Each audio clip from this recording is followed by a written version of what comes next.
So welcome to this video. My name is Alex, and in this video I'm going to talk to you about enjoyment and punishment. Now essentially in our life we can either enjoy ourselves or we can punish ourselves. And let me go into this in detail so we can really understand the truth of this. So when I say enjoy ourselves, I don't mean just satisfy all our pleasures, just satisfy all our desires. When you enjoy yourself, you're bringing more joy. I'm talking about real enjoyment. The pursuits that nourish your heart. And you don't even have to be doing things to enjoy yourself. Just being alive, being open is enjoyment. Because we are made for enjoyment. This beautiful paradise that we call home can be enjoyed just by being. We can sit in nature, listen to the birds, feel the sunshine, and be flooded with the deepest sense of joy just from being who we are, where we are, open, receptive. Life can be enjoyment. And of course there are challenges, but these challenges make us stronger, so we can enjoy becoming stronger. So it doesn't mean that it's all smiles and laughter and happiness, but it's a process of enjoyment, because the stronger our heart gets, then the more we can appreciate and enjoy this life. And we can get deep joy from serving others, from helping other people, from reaching out a hand to help someone or to help lots of people who are in the darkness, who are experiencing pain, misery, hopelessness. We can actually enjoy the compassion that floods our heart, and it's so rewarding. It's so rewarding to reach out and help other people, because it actually works. It's not a useless, pointless, fruitless exercise and just proving how loving we are. It actually works when we reach out our hand and we say, look, I care about you, let me help you. Then it pulls people up. It pulls people out of their dark place. If you genuinely care and you genuinely want to help them, then it pulls them out of the darkness. Just by caring alone is a miracle. It has a miraculous effect on another person's heart when you just show that you care about them. Because a lot of people think that they're not worthy of care. A lot of people think they're too insignificant to be cared about. So when you show them you care about them, and you really care about them, and you're willing to do something about it, you're willing to spend your time, your effort, helping them, then that alone is very, very healing. And it's something I recommend that we all do on a daily basis. Reach out to people. It's why we're here. We are not here just to enjoy gratifying our own desires, which never end, these endless desires to do this and do that. When we come back to our heart, and we realize that our job is when our heart is strong, when our heart is in the light, when we have love in our heart, then our job is to take that to the places where it's most needed, to reach out to the places, to the people where that is most needed, where that love and that hope and that joy, that faith, that light is most needed. That's what our heart's for. Because we can generate joy, there's many ways we can generate joy in life, and just do it for ourselves, and contribute a joyful energy to the world. But it's so much more satisfying when we spend our time reaching out to other people. And this, you wouldn't necessarily think this was enjoying yourself, but it is, because compassion is so fulfilling. Compassion is such a deep part of us. It comes from such a deep place in our heart, our compassion for others, that it could even be said to be the deepest sense of enjoyment, because it's activating the deepest part of our heart, the part which is not self-focused, but is concerned about pulling someone else out of the darkness. So let me get back to my original point, which was we can either enjoy ourselves or punish ourselves. because many people are punishing themselves. In fact, almost everybody on this planet is punishing themselves on a daily basis. Essentially, if you're feeling negative, if you're feeling miserable, if you're feeling angry, if you're feeling negative, pessimistic, if you're feeling afraid, then essentially you are being victimized by your own mind. You are allowing your own mind to punish your heart. Because we don't have to do any of that stuff. We can be free of negativity. We can be free of this oppressive weight that we feel, of all the troubles and the worries and the anxieties and the fear. It's our mind which is putting that weight on our heart. So essentially, our fear creates contraction and tension in our heart. So the manifestation in our body of fear is tension, in our muscles, in our heart. So fear is tension. And so we're essentially imprisoning our heart in a prison of tension. And then our heart can't feel free. Because our heart can only be free when there is no tension in our heart, which is fear. So we have to release the fear. But this is the prison guard. The prison guard is that voice in your head who's saying, you should be afraid. You should feel like a victim. You should be angry. You should be sad. You should be hurt. That's that voice in our head, which is essentially the punisher. Because if we take that voice out of the equation, then we have a heart which naturally wants to expand, a heart which is not restricted by fear, a heart which is not being controlled by tension and fear, is a heart which can release its pain, a heart which can let go of the anger, let go of the grief, and it can heal. It's a natural process. The heart just heals when we stop holding it tense in fear, stop controlling it, stop keeping our heart rigid and afraid. Then it will heal itself. Everything can flow. However, as I said, most of us are punishing ourselves because we believe, subconsciously, we believe that we deserve to be in pain, or that we deserve bad things. Because subconsciously we all judge ourselves. We all judge ourselves as selfish, a failure, useless, not worthy of love, etc., etc. We all judge ourselves, and a lot of these judgments are subconscious. And as I said in a previous video a couple of months ago, that where there is judgment, there will be punishment. We've been deeply programmed to see judgment and punishment as part of the same process, two sides of the same coin. So for example, if we judge someone as bad, then it comes, a natural consequence of that is that they must be punished. A bad person deserves punishment. That's the world we live in, and that's the conditioning we've grown up with. That punishment should be meted out to those who are bad. So when we judge ourselves as bad, what we're doing is subconsciously inviting in the punishment. And of course, we give ourselves the punishment.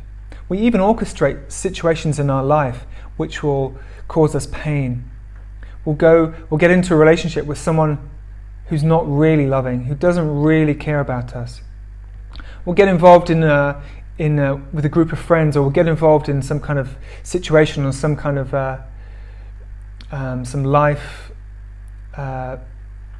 process that we know is not good for us, because we are subconsciously wanting the pain that we know will come, because we are punishing ourselves.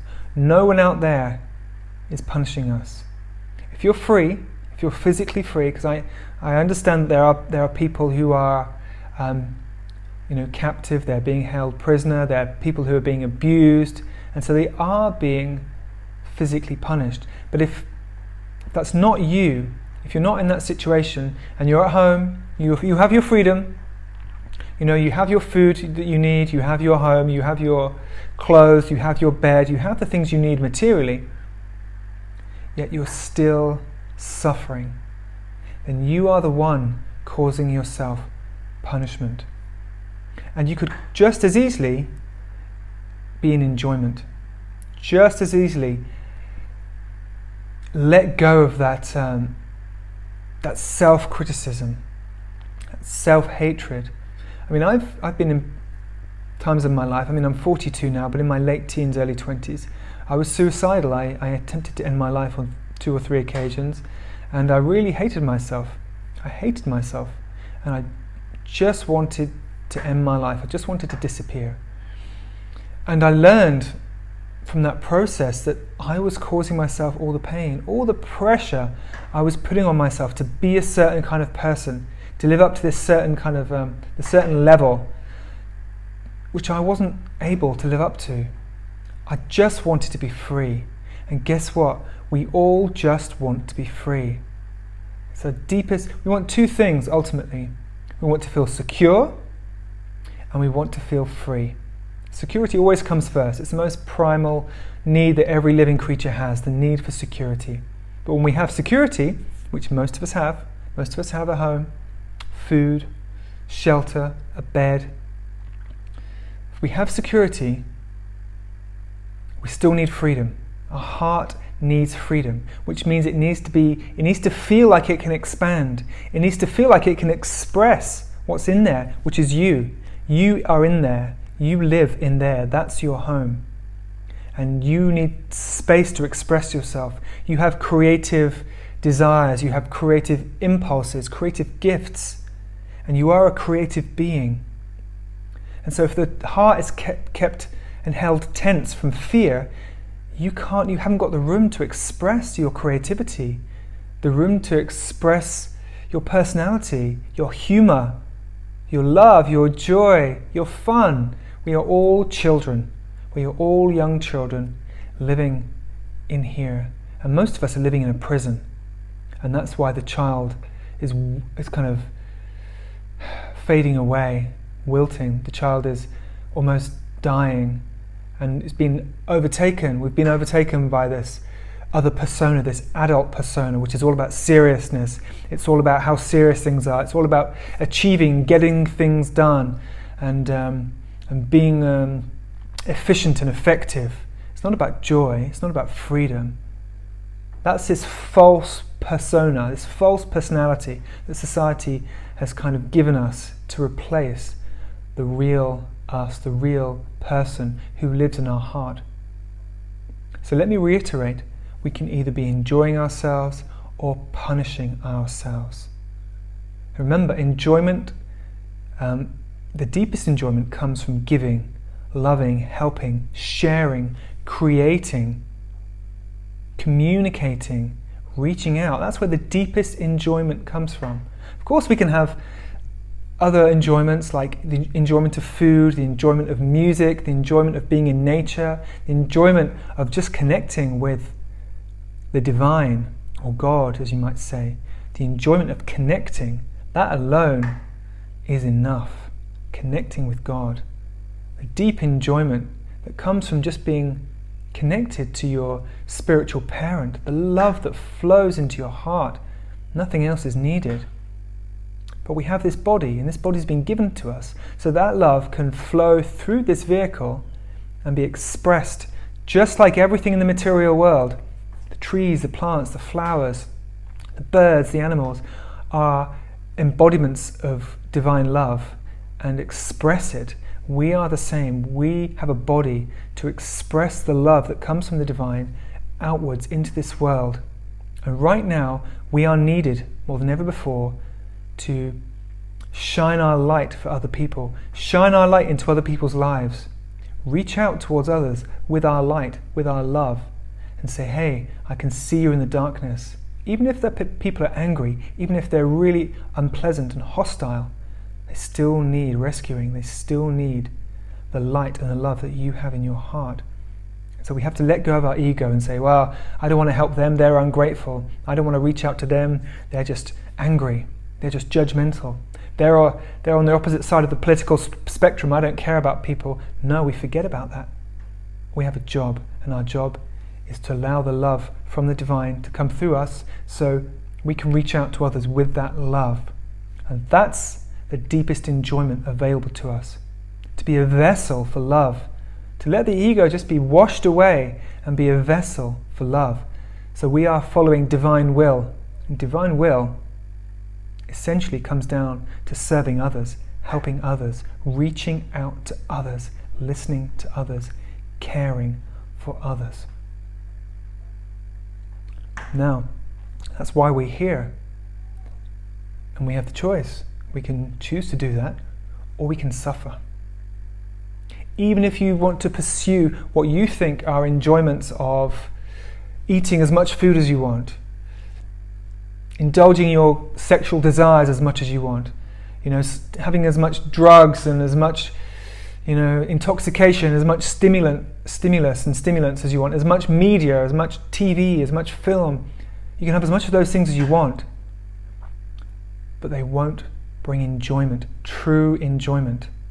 In fact, what they will do is they will take you away from true enjoyment, and you will suffer because it's hollow, it's empty. All those pursuits, all that distraction, all that consumerism, consuming more food, consuming more information, consuming the media, consuming everything.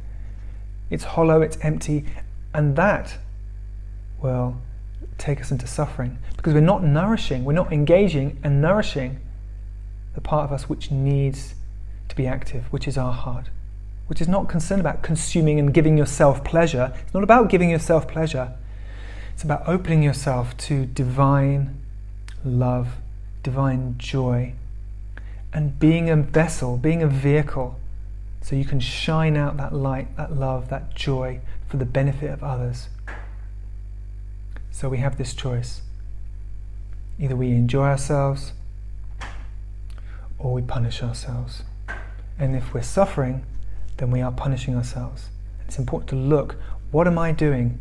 What are my habits? What are my choices? What choices am I making in here and in my life that are making me punish myself? Because we bring our own suffering through our choices, and especially through our mental choices. We go down these pathways of thinking about all the bad things, thinking about all the stories the media has filled our minds with, thinking about the future and believing these stories of dystopia, oppression, negativity. And we go down these wormholes of darkness.